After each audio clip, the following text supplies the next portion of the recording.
Alright, so I'm going to attempt to install the locker while this is still on the vehicle. So there's a hole here, and it feels like I can get to the pin.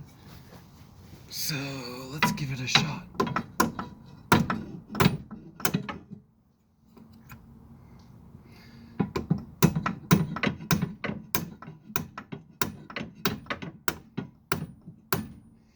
So maybe,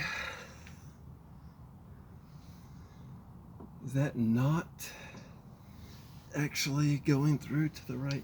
It appears to be the same opening.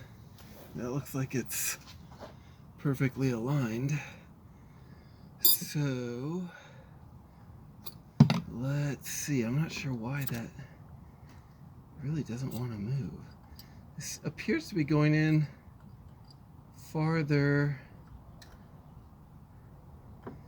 than the